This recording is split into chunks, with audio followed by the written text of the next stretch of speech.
Kolkata metro rail যাচ্ছে কালীঘাট থেকে দক্ষিণেশ্বর মা কালীর মন্দিরে।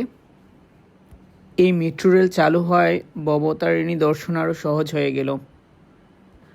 কালীঘাট মেট্রো স্টেশন থেকে দক্ষিণেশ্বর মেট্রো স্টেশন পর্যন্ত যেতে সময় লেগেছে প্রায় ৬২ মিনিট। দক্ষিণেশ্বরের মেট্রো হচ্ছে রুটটি দক্ষিণেশ্বর, এসপ্ল্যানেড এবং পার্ক স্ট্রিটের মতো গুরুত্বপূর্ণ স্থানগুলোকে সংযুক্ত করে, যা এটিকে কলকাতার অন্যতম সুবিধাজনক গণপরিবহন লাইনে পরিণত করেছে।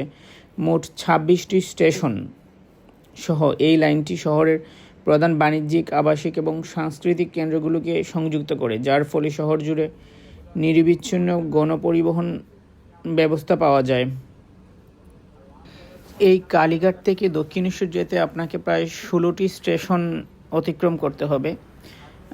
কালীঘাটের পরের স্টেশনটি হচ্ছে যতীন দাস পার্ক স্টেশন, তারপরে নেতাজি ভবন স্টেশন, রবীন্দ্র সদন, ময়দান, পার্ক স্ট্রিট, এসপ্ল্যানেড, চাঁদনীর চক, কেন্দ্রীয়, মহাত্মা গান্ধী রোড, গিরিশ পার্ক, শোভাবাজার, সুতানাটি, শ্যামবাজার, বেলগাছিয়া, দমদম, নোয়াপাড়া, বরানগর।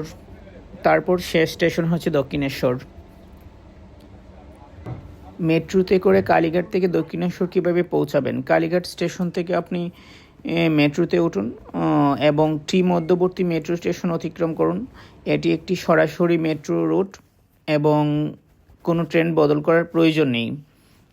কালীঘাট এবং দক্ষিণেশ্বরের মধ্যে আনুমানিক ভ্রমণের সময় হলো, এই রুটে মোট অতিক্রান্ত দূরত্ব হলো, কালীঘাট থেকে মেট্রোটি ১২টায় ছাড়ে এবং শেষ ট্রেনটি ১২টায় ছেড়ে যায়।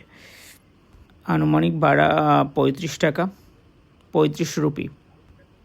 নিরাপত্তার জন্য আপনি পকেটমার থেকে সাবধান থাকবেন। মেট্রোতে ওঠা বা নামার সময় মোবাইল ব্যবহার করবেন না। কোচের গেটে মোবাইল ব্যবহারও করবেন না। জোর করে কোচের দরজা খুলবেন না। অপরিচিত ব্যক্তিদের সঙ্গে কথোপকথন এড়িয়ে চলবেন, কারণ এখানে খুব বাটপার টাউট সব ধরনের লোকই আসে যায় এবং চোরের উৎপাত খুব বেশি।